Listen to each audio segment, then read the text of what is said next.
اور سرخ رنگ کی خاک آسمان سے گری تھی۔ علی بن بصیر اپنی جدہ سے نقل کرتا ہے، جب امام حسین شہید ہوئے تو میں اس وقت ایک جوان لڑکی تھی۔ اس وقت آسمان سے چند دن اور چند رات خون کے لوتھڑے برستے تھے۔ نمبر 5، امام حسین علیہ السلام کی شہادت کے بعد آسمان کا سرخ ہو جانا۔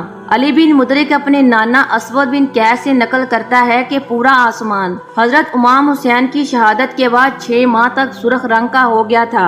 ہم آسمان کو خون کی طرح دیکھتے تھے۔ علی بن محمد مدائنی نے اس سے سوال کیا کہ تمہارا اسود سے کیا رشتہ ہے؟ اس نے کہا وہ میری ماں کے بابا ہیں۔ اس نے کہا خدا کی قسم کہ وہ ایک سچا، ایماندار اور مہمان نواز بندہ تھا۔ یزید ابن زیاد کہتا ہے جب میں 14 سال کا تھا اس وقت امام حسین کو شہید کیا گیا۔ جڑی بوٹیاں لشکر کے درمیان مٹی میں تبدیل ہو گئی تھی اور پورا آسمان سرخ ہو گیا۔ جب لشکر والوں نے ایک اونٹ کو ذبح کیا تو اس کے گوشت سے آگ کے شعلے نکلتے تھے۔ حشان بن محمد سے نقل کیا ہے، کیا تم جانتے ہو کہ آسمان کب سے سرخ ہوا ہے؟ اس نے کہا جس دن حضرت امام حسین علیہ السلام کو شہید کیا گیا اس دن سے سرخی کو آسمان پر دیکھا گیا تھا۔ نمبر 6، حضرت امام حسین علیہ السلام کی شہادت کے بعد دارالعمارہ کی دیوار نے خون کے اشک بہائے۔ جب حضرت امام حسین علیہ السلام کے مبارک سر کو ابن زیاد کے سامنے رکھا گیا تو دارالعمارہ کی دیواروں سے خون جاری ہو گیا۔ نمبر 7، امام حسین علیہ السلام کی شہادت کے بعد سورج کو گرہن لگا۔ جب امام حسین علیہ السلام کو شہید کیا گیا تو سورج کو گرہن لگ گیا اور اس قدر اندھیرا ہو گیا کہ دوپہر کے وقت آسمان پر ستارے نظر آنے لگے۔ اس واقعے سے لوگوں نے یہ سمجھا کہ قیامت برپا ہو گئی ہے۔ نمبر 8، حضرت امام حسین علیہ السلام کی شہادت کے بعد پتھروں کے نیچے سے تازے خون کا جاری ہونا۔ ابو بکر بہقی نے معروف سے روایت کی ہے کہ ولید بن عبد الملک نے زہری سے پوچھا کہ جس دن امام حسین علیہ السلام کو قتل کیا گیا اس دن بیت المقدس کے پتھروں کی کیا حالت تھی؟ اس نے کہا مجھے خبر ملی ہے کہ امام حسین کی شہادت والے دن جس پتھر کو بھی زمین سے اٹھایا جاتا اس کے نیچے سے تازہ خون نکلتا ہوا نظر آتا تھا۔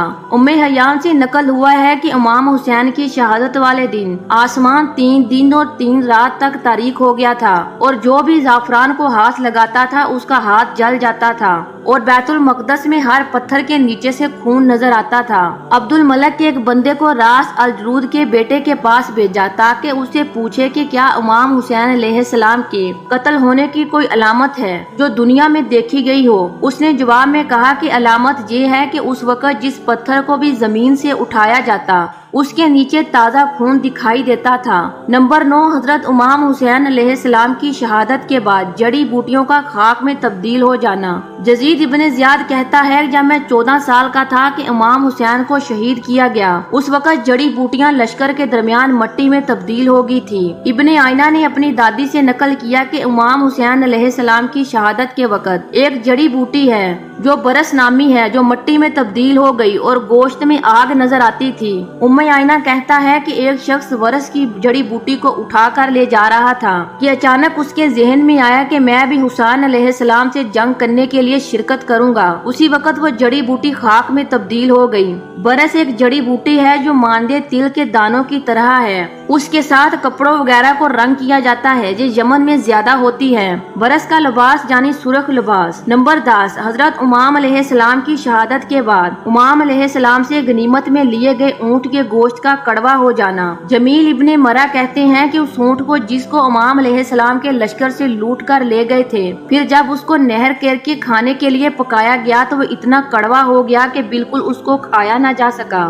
نمبر 11، حضرت امام علیہ السلام کی شہادت کے بعد حضرت امام علیہ السلام سے غنیمت میں لیے گئے اونٹ کے گوشت سے آگ کا دکھائی دینا۔ حمین تہان سے روایت ہے کہ میں قبیلے خزاں میں تھا، ان چیزوں میں سے کہ جن کو امام علیہ السلام سے لوٹا گیا اور قبیلے میں لایا گیا ان میں سے ایک اونٹ تھا۔ اس قبیلے کے لوگوں نے کہا کہ اس اونٹ کو نہر کریں یا فروخت کریں جو لوٹ کر لایا تھا۔ اس نے کہا میں اس کو نہر کرنا چاہتا ہوں، اور جب اس اونٹ کو زمین پر لٹایا گیا تو اس نے اپنی ڈال کو زمین پر رکھا۔ جب میں اس کو نہر کر رہا تھا کہ اچانک ڈال سے پانی کی طرح آگ نکلنا شروع ہو گئی۔ ابن معین جریر اور اس نے یزید بن زیاد سے روایت کی ہے کہ جس سال حضرت امام علیہ السلام کو شہید کیا گیا میری عمر 14 سال تھی۔ انہی دنوں میں نے سنا کہ قاتلین کے لشکر میں کچھ آثار ظاہر ہوئے ہیں۔ اس شہادت کی وجہ سے ان میں سے ایک اثر یہ تھا کہ برس کی جڑی بوٹی خاک میں تبدیل ہو گئی۔ آسمان آسمان سرخ ہو گیا اور لشکر میں جب اونٹ کو ذبح کیا گیا تو اتنا گرم تھا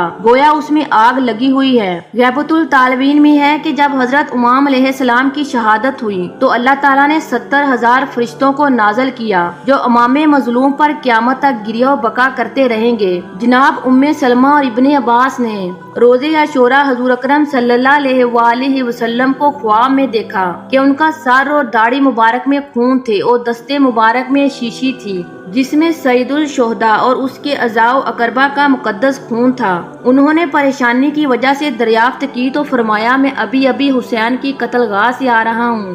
یزیدی فوج نے امام علیہ السلام کو شہید کیا اللہ اکبر کہہ کر، لا الہ الا اللہ کہہ کر، اور اس وقت ہاتف غیبی کی آواز آئی، اللہ کی قسم امام کا فرزند امام قتل کر دیا گیا ہے، امام کا بھائی قتل کر دیا گیا ہے اور اماموں کا بابا قتل کر دیا گیا ہے جو کہ حسین ابن علی ابن طالب ہیں۔ انسان نما درندوں نے صرف شہادت امام پر اکتفا نہیں کیا بلکہ جسد اطہر کے ساتھ جو تاردار شدہ لباس تھا وہ بھی لوٹ لیا۔ چنانچہ قمیض اسحاق بن الہوا حضرمی نے اتاری، شلوار بحرین بن کب تمیمی نے، امامہ خنس بن مرسد نے، نائلین اسود بن خالد نے اور انگوٹھی بیدل بن سلیم کلبی نے اتاری اور چادر جمانی قیس بن اشرف سے اور ذرا عمر بن سعد نے حاصل کی۔ یہ تمام کے تمام مختلف آفات اور بلیات میں مبتلا ہو کر واصل جہنم ہوئے۔ جن 10 افراد نے امام حسین علیہ السلام کے جسد مبارک پر گھوڑے دوڑائے اور امام علیہ السلام کی لاش مبارک کو پامال کیا تھا،